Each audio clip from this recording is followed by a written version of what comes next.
afternoon. So we're here on my project called the Resiliency Shield, Building Protective Options for Baltimore Youth.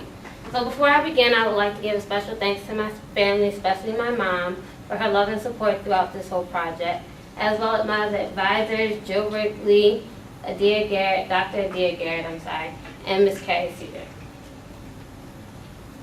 So there's common metaphors that are related to resiliency. One is the shield. So with the shield, it's generally that we're helping the youth to build this kind of protection against adverse conditions, hardships, so they have something to kind of rely on. So that's what these programs are generally supposed to be used to do. They're kind of a shield for the youth as they go out into whatever difficulties they may have. A second metaphor is the bamboo. And so a little about the bamboo, it's grown into soil and takes about 2 or 3 years to become really solid. And then it has a strong foundation and infrastructure that can stay strong throughout many adverse conditions. So this is also what we would like for our youth to do, is after staying in the program for a while, because it also takes time for them to grow strong, we'd like them to remain strong throughout any adverse conditions they may be facing. So the purpose of my project is to address this question of how successful are community-based prevention programs at promoting resiliency in Baltimore's at-risk youth. And so the main point of my project is to emphasize the strengths we have in our programs and not to focus on what they're not doing, but what they are doing and how it can become better. So we do this through an interdisciplinary perspective by integrating these 3 main subjects, disciplines. And so we have psychology, and through psychology we mainly see the developmental models, we see talk on adolescence, on disorders and diagnosing.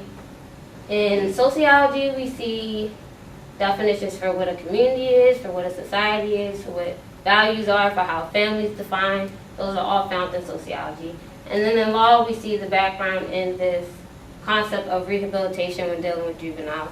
And we also see the term for delinquency. And so through this integration, we developed this more comprehensive and wholesome answer to my question. And it's basically through the use of the transactional ecological model. And so more on this model, there's 2 parts to this model. The first part is the ecological model, which is by Bronfenbrenner. And through this model, he looks at an individual is impacted their development through multiple things in their environment, which are kind of separated into different spheres that kind of impact us. And so we have an individual, and then you have maybe their family, their neighborhood, you have laws, religion, all these impact how we develop. And so the second model is the transactional model, and this is by Sarah. And what he says is that nature and nurture are constantly having this bi-directional influence on each other, this mutual influence on each other that impacts our development. And so it's not just what one's individual characteristics are or how one's environment are, but the influence that they both have upon each other. And so that brings us to this transactional ecological model by Fellner and his colleagues.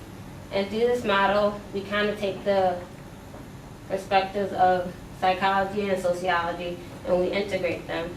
And we look at the interactions and the transactions. So the interactions are more how the contexts have impact on each other, and the transactions are how there's mutual impact between 2 different contexts.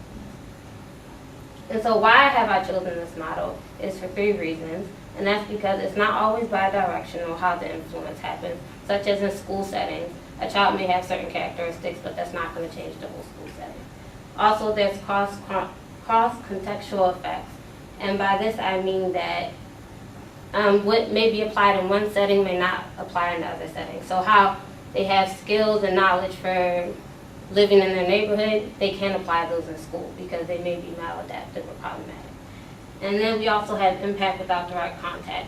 So this may mean like where your grandparents are raised may have influence on how you're raised or how you develop. But you weren't there when your grandparents were raised, but it still has an impact.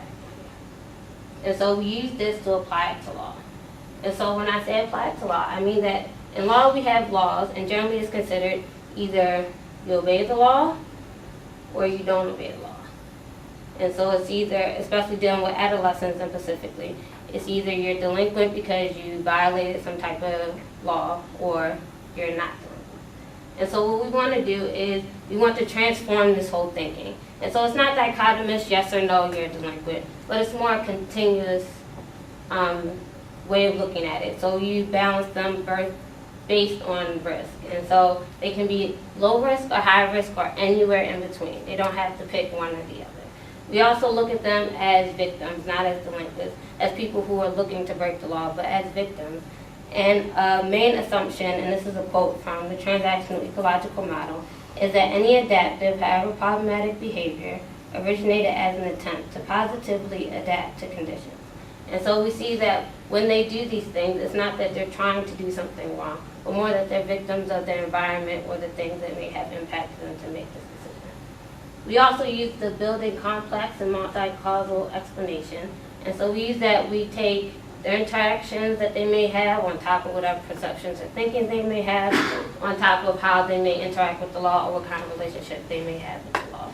And we use all that to build an explanation as for why they do what they do.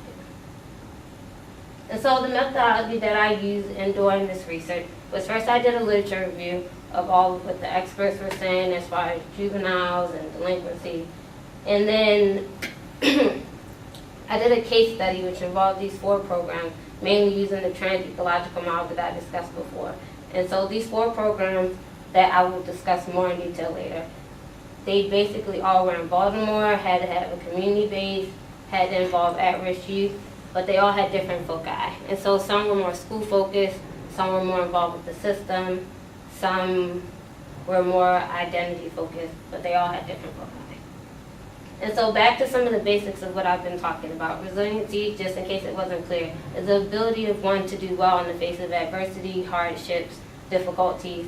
And so it's generally balanced with risk and protective factors. So risk factors are things that may make them more prone to either doing bad things, so in our case, doing delinquency. And so risk factors may be the type of environment they grew up in, maybe crime infested, family cohesion may not be strong, they may not be doing well in school. These are all types of risk factors. But more importantly, the protective factors, which is our focus, are things that help them to kind of combat those risk factors. And those include support,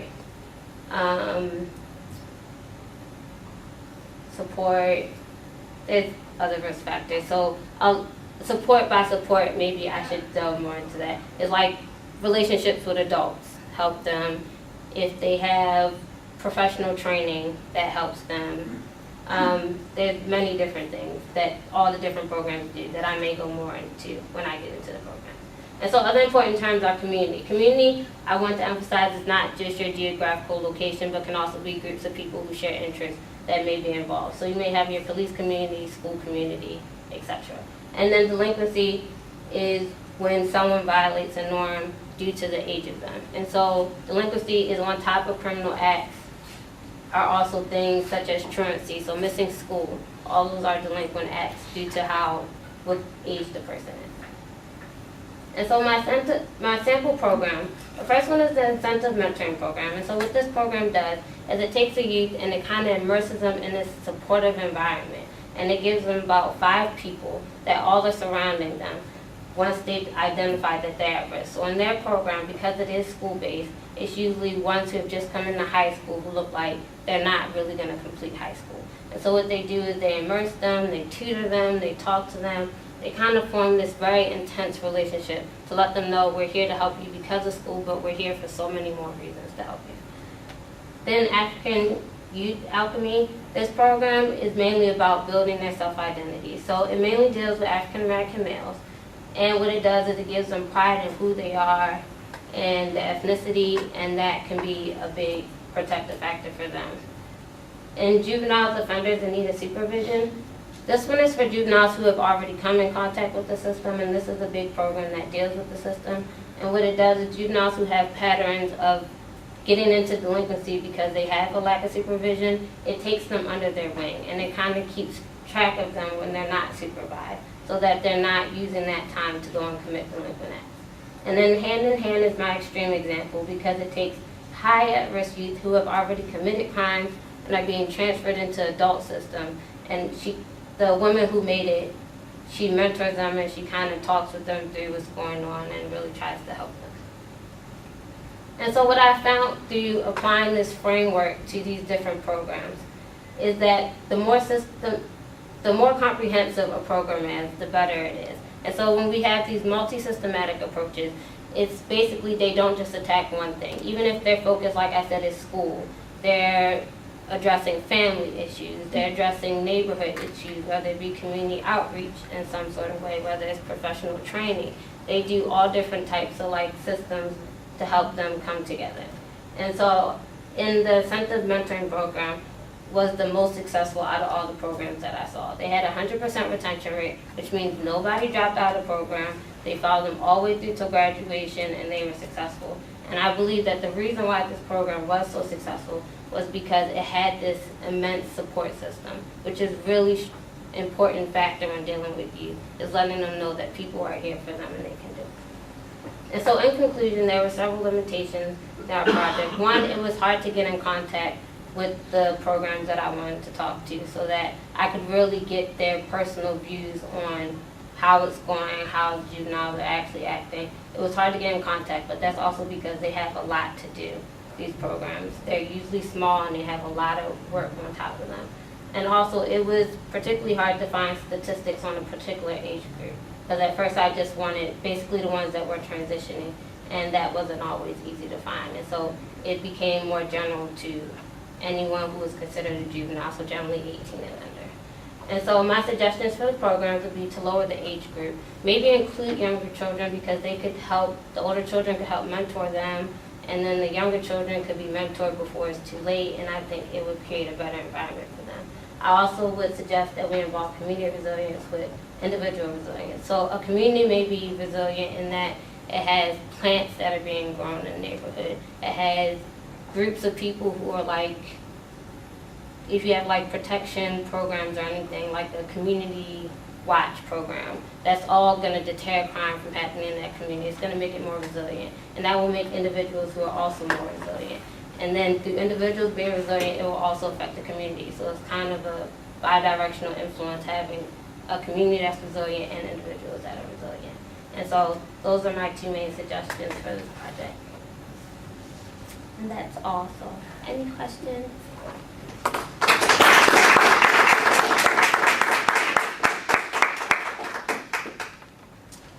So we have time for a couple of questions. I had just recently read about the Hands in Hand program, and something that I had read on the site was that a lot of these youths are tried as adults. They're under 18, they're tried as adults, and they're starting to adult prisons. And I was wondering how that was happening, like that they were being Well, if the juvenile system.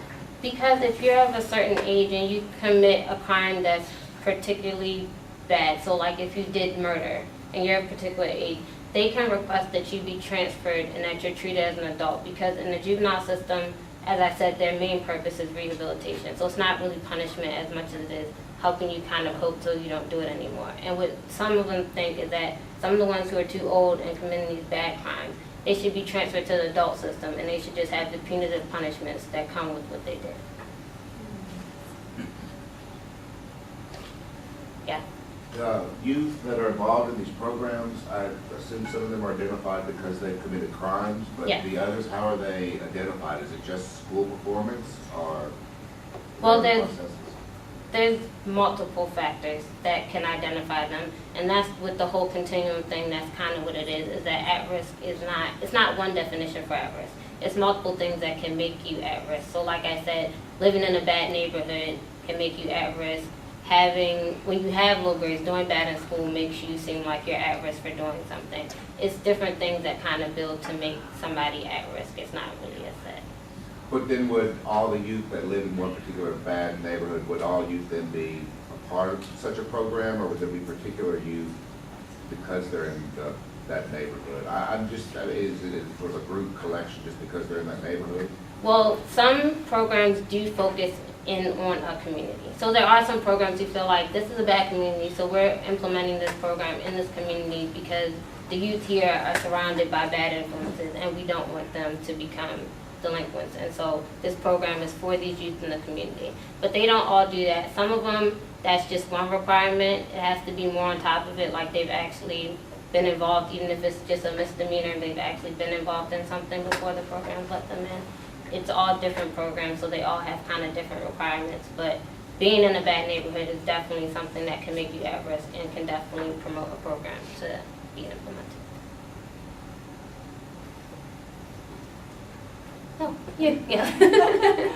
I know African Youth Alchemy was one of the groups that I recommended that you look at, because I felt like their strategy was unique in a lot of ways. And I wonder, particularly in this idea of building up one's sense of identity and community and heritage, strengthening those as resiliency factors.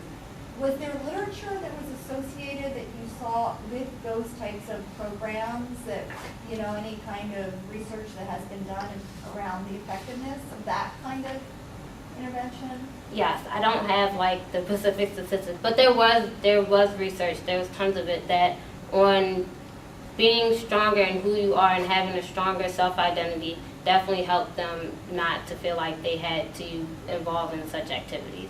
And so there was a lot, and that's why I think is a main basis for Alchemy, is that by building them and letting these males know that this is who you are and you can be strong in who you are and you can do better, that helped them. And I think, of course they add on the whole giving them their historical features and their race, but self-identity in of itself is a big protective factor that has been pushed in these programs. Well, thank you ever so much. That leaves us just enough time to flip over, but we'll say thank you once again for the talk and double checking, but this time you're graduating with honours, so congratulations on that. Thank you.